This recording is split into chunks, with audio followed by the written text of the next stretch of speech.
your number written on the back of my head. I got your number written on the back of my head. I got your number. Hallo, schoen en zo te maken. Goeiedag, meneer. Ben ik bij... Ja, wel meneer. Ja, voilà. U spreekt hier met Alfons Winnen. Ik heb eens een vraagje voor u. Hè. Jawel. U bent een schoenmaker, hè? Ja. Ja, uw winkel, dat is in... Ja. Zeker, hè? Ja. Maar daar heb ik toch vroeger een keer iets voor gehad. Onze Marie, dat is mijn jongste zuster. Hè. Die had een verkering. Mijn jonge gast.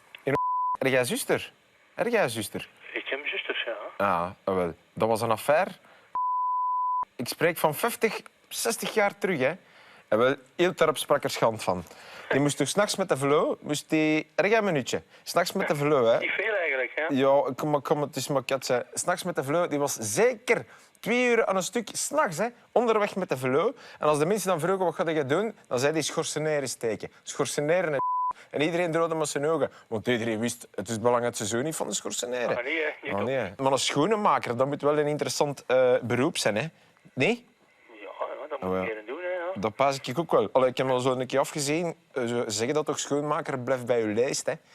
Dan vraag ik mijn eigen af, hoe zou dat dan zijn met een horlogemaker? Want onkel Julien, dat was een horlogemaker. Ken je dat? Dat zijn van die klaarmachinereetjes. Pas op, dat zit allemaal zo schoenen, hè? Dat zit helemaal anders, hè? We zaten dus onder tafel bij onkel Julien, hè, en moeten bibberen van de schrik van een Duits. Hè. En ineens is het 12 uur. Koek, zet hij zijn horloge in de living. Hè. En we hadden verscheten in ons een gang, jong. Onze kop boekt tegen de tafel. Allee, ik krijg nog altijd kekenvlees als ik er rond terugpaas. Dat is... Ja. En ja, de oorlog. Heb je dat meegemaakt? Nee. Ja, en we laten zo hebben dat ze blijft. Hè. Want vuil afgezien in de oorlog. Hè. Vuil afgezien, vregen. Veel gelachen ook, hè. Maar vuil afgezien. Hè. Zeg, mag je...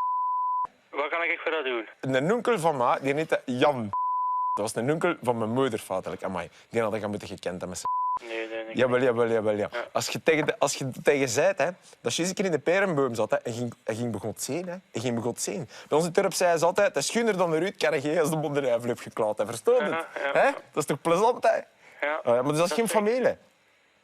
Nee, dat is van mij geen familie. Ja, maar dat is misschien het beste ook zo. Ja, manneke. Zeg, allee, maar vertel ik aan Anneke, wat wil je vragen? Je gaat naar mij gebeld, hè?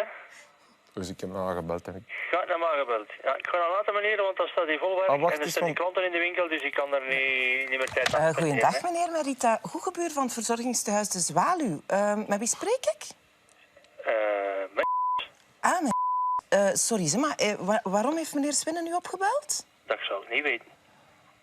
Ja, hij krijgt niet veel bezoek en hij babbelt nogal graag. Maar de mensen hebben tegenwoordig geen tijd en geen goesting om te luisteren. Hè. Maar ja, wij staan hier met 3 man voor God och arme. We hebben 30 bejaarden.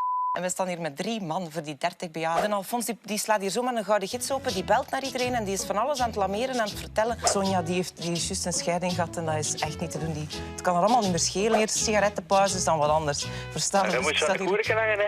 Ja, misschien beter. Eigenlijk wel, dat zou nog maar... De familie zou op met een nek zitten dan, hè. Dat verstaan we. Ja, dan moet dat doen als ze dat niet zien. Ja, dat is ook juist. Allee, meneer, sorry hè, van een tijd. Hè. Sorry. Hè. De groetjes, merci. Bedankt. Hè. Dag, hè.